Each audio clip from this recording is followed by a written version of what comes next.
Il s'agit du plus gros projet d'implantation, en tout cas de studios, de création de chaînes en Europe cette année.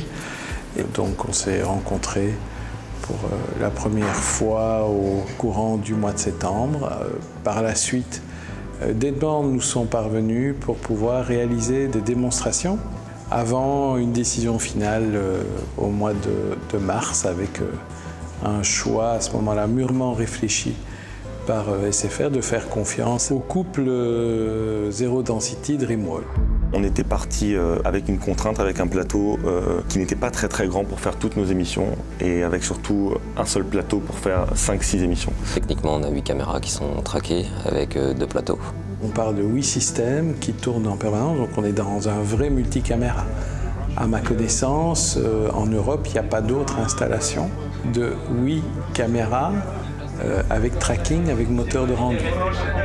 Le but du jeu, c'est que les caméras bougent d'un plateau à l'autre. On bascule de côté réel à côté virtuel. Donc déjà, dans un minimum de temps, il faut réagir très vite. Ils remettent le green key, le cyclo, et en moins d'1 heure, il faut que l'émission suivante commence. Donc du coup, il faut que ça soit extrêmement rapide, et tout ça avec 8 machines derrière. Ce qu'on voulait, c'est que chaque émission ait leur propre identité. Donc on a décidé de partir sur des corps virtuels et on est parti sur Dreamwall notamment pour le moteur Unreal. On avait déjà entendu parler du Kayor qui était aussi très puissant. Ce que ça apporte, c'est que on arrive à faire des émissions qui sont complètement différentes, avec des atmosphères complètement différentes, en plus avec des bascules de décors qui sont extrêmement rapides. La qualité du moteur Unreal est vraiment très belle et très impressionnante. Donc on est vraiment ravis de ce que nous apporte Dreamwall. La difficulté, ça a été vraiment de faire un rendu dans Zero Density qui soit exactement celui qui nous avait été fourni par le décorateur. Donc c'est vraiment une autre technologie, le temps réel. Donc ça a été la grande difficulté et peut-être le gros challenge, c'est de réussir à avoir un rendu aussi poussé que celui qu'on avait reçu en 3D Studio-Max. Quand on sait qu'on va démarrer les répétitions pour la mise à l'antenne d'un nouveau décor, il y a d'office un infographiste d'Unreal qui va sur place et qui permet de pouvoir directement intégrer dans la scène 3D les changements demandés par le client, par la production sport en ce qui nous concerne.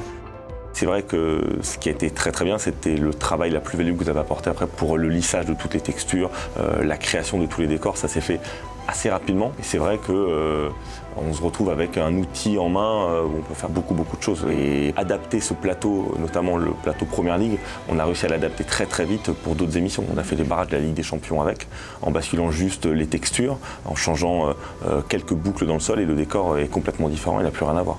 Donc on arrive à avoir, même avec un décor virtuel, en le retravaillant un peu, on arrive à avoir vraiment beaucoup de possibilités. Dreamwall a plutôt été là sur vraiment la partie création du décor virtuel. Après, c'était plus notre problème à nous, faire en sorte que ce soit exploitable. Mais c'est vrai que les échanges qu'on a eu avec Dreamwall, quand vous êtes venus ici pour voir nos plateaux, vous nous avez assez vite alerté sur les contraintes qui allaient être les nôtres. Et d'ailleurs, vous aviez aussi des craintes par rapport à ça. Quand vous voyez le plateau et le rideau, le sol qui s'enlève, les goulottes, c'est pas un cyclo conventionnel avec les cages dans tous les sens. Je pense qu'on est tous surpris et heureux du résultat. En fait, la difficulté ici, c'est que le cyclo, là, c'est une toile tendue pour les murs. Au sol, c'est un vinyle. Donc 2 couleurs différentes. En plus de ça, il faut cacher les 2 autres caméras qui sont derrière. Donc là, ils ont mis un pan de mur vert, 3e couleur. Et le mieux aussi, c'est qu'ils ont mis un écran réel dedans.